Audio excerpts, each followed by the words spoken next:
This video is in partnership with Mint Mobile. What's up, y'all? Today we're going to be reviewing the JMGO N1 Ultra projector.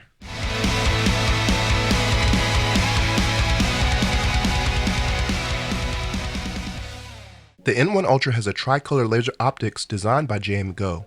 It supports Android TV 11, which means you can enjoy the entertainment you love, stream from your favorite apps, play music and games, and cast from any device, and it also supports HDMI 2.1 and Wi-Fi 6. The N1 Ultra comes with your remote, power cable, power brick, a quick start guide, and 3D glasses. On the back we have a USB port, one HDMI, and one HDMI eARC with HDMI 2.1, and a headphone jack. The N1 Ultra has 4K Ultra HD resolution, 4000 ANSI lumens, and a 1600:1 contrast ratio. And on the side you get some speakers with Dyne audio. The N1 Ultra also has an integrated gimbal design with 135-degree vertical adjustment and 360-degree horizontal adjustment. Alright, well, let's get this thing set up, but before we do that, a message from our channel partner, Mint Mobile. Mint Mobile offers premium wireless for as low as $15 a month, and you don't have to sacrifice any coverage, speed, or data. They're built on the nation's largest 5G network, and they keep costs low because they sell direct to you online, cutting out the retail stores and salespeople. So why should you pay more than you have to for access to the same network? All Mint Mobile plans include unlimited nationwide talk and text, plus lightning fast 5G and free mobile hotspot. Mint also offers a modern family plan that lets you set up a super affordable family plan with as little as 2 lines. Click the link in my description or scan the QR code if you're interested in the best value in wireless. Hey there, it's Ryan Reynolds, owner of Mint Mobile. Enticing, right? Real quick before I forget, I want to show you this cool stand that you can attach the JMGO N1 Ultra to if you want to get it higher off the ground, or you can even mount this to your ceiling with this stand. So pretty cool. All right, so we got the N1 Ultra up and running, and as you can see, this does run Android. So if you've used something like an NVIDIA Shield before, it's going to look exactly the same. Now, whether that's good or bad to you, I'll leave that up to you. But you've got your Google Play Store where you can download pretty much any app that's available on the Google Play Store. So I have a couple here. I've got Plex, I've got Disney Plus, I've got YouTube, and I'll go through some of those to show you what that looks like. But right now, let's take a look at the settings. So when we enter the settings, you've got your network. Again, this is going to look pretty much like an NVIDIA Shield Android with a couple of different settings because it's, a different device projector. But you've got your account sign in, you've got apps, device preferences, remotes and accessories. So if we go into projector settings, you've got a toggle for instant gimbal-like display correction.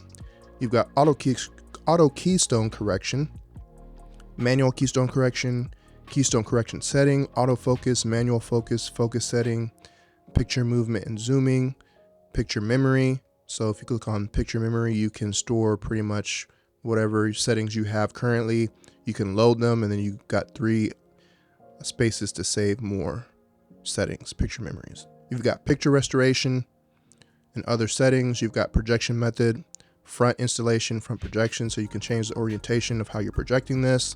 Auto vertical flip. You've got your brightness, so you can make it darker or brighter if you need to.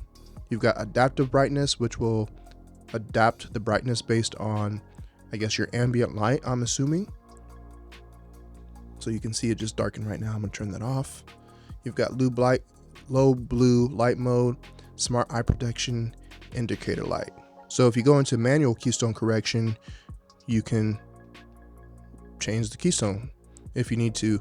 I would suggest not doing this if you don't have to, because the more you manipulate this, you're changing the image quality of the projector. And then you've got manual focus, so you can adjust the focus manually if you need to, but the autofocus on this does pretty well.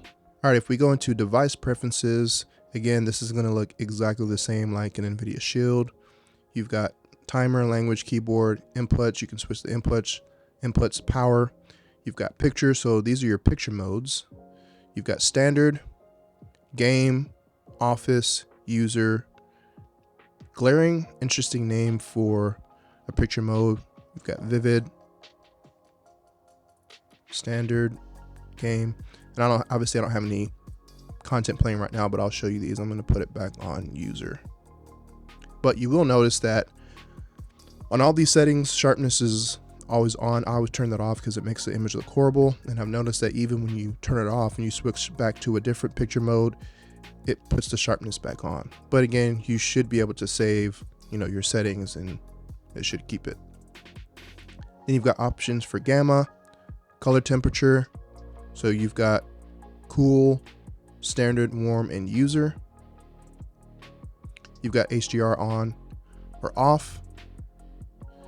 For advanced video, you've got impact noise reduction, so I always turn that off because it makes it look really bad. Off. That's adaptive luma control. That's probably equivalent to like a dynamic tone mapping, I'm assuming. And then you've got local contrast control. Turn that off. Color tuner. And then you've got 11-point white balance correction. All right, so let's look at some content. All right, so here on Ahsoka, you can see the options that are available for video and audio are 4K Ultra HD, HDR10, and 5.1. So no Dolby Vision, no Dolby Atmos. But I can tell you the sound on this is pretty incredible. I'll try to record some sound so you can hear it. Obviously, it's not going to come through as good as it will in person over YouTube, but it sounds very good. And I believe they're using Dyn Audio. I never remember how to say that. So this is streaming over Wi-Fi. Obviously, that's the only way that you can get content on here other than sticking a hard drive or an actual streamer device, Blu-ray, Roku, Apple TV directly in to the N1 Ultra. It does have HDMI inputs. So it's playing pretty smoothly. It's not lagging. There's no buffering. It's actually working really good off of my Wi-Fi. All right, let's take a look at the picture modes. So that's user. That's office, gives it a very yellowish hue. Again, you can go in here and adjust the settings. That's game. That one looks pretty good. There's standard, so kind of a muted profile. Vivid, doesn't look like it changed very much. And glaring adds a little bit of a blue tint to it. So I think yours is going to be the best.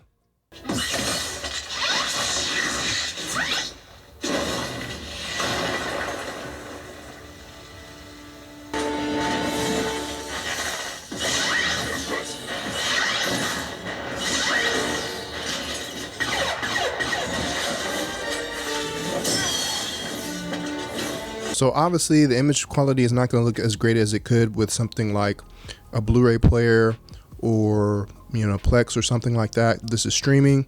It still looks pretty good though. So let's check out something like Plex. All right, so right now I am using Plex and I'm watching Godzilla vs. Kong. And I did change the audio to 5.1 AC3 just because I knew the Dolby Atmos track is probably going to make it buffer. It probably won't even start. But it's not buffering, it's not lagging. Image looks good. And I rip all of my movies 1:1, so there's no compression other than what comes standard on a disc. But yeah, it's playing it fine. So as long as you have a good Wi-Fi signal, if you're at home or you're taking this to a friend's house, you should have no issues playing this. I mean, it's playing it fine, hasn't stuttered, buffered once. So let's check out something like gaming. All right, so now we're on the Xbox and let's check out some of the video settings to see what we get.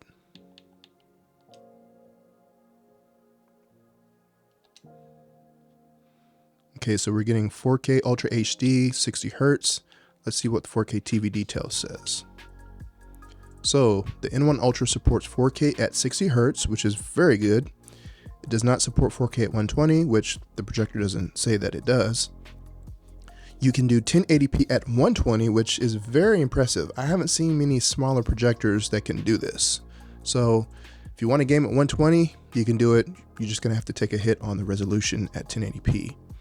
Supports HDR10 for gaming. Does not support Dolby Vision for gaming. And then you can do 4K 10-bit at 24 Hertz, 50 Hertz, 60 Hertz. Supports HDR10 video. And then you can do 4K game clips and screenshots. and capture HDR game clips and screenshots. So let me show you guys what gaming looks like on here. All right, so the gaming looks very good. However, I can say that there is quite a bit of lag on here, but that may be just because I need to change the video setting to gaming. So let me do that and see what it's like.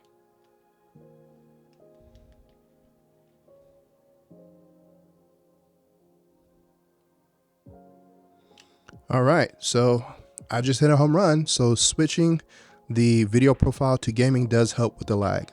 I would highly suggest not using any other video setting if you're gaming, because there is quite a substantial bit of lag, but putting it on the game mode does help quite a bit. As you just saw, I just hit a home run with my Astros. Go Stros. All right, so now we are on the Zedu. This is the Z20 Pro.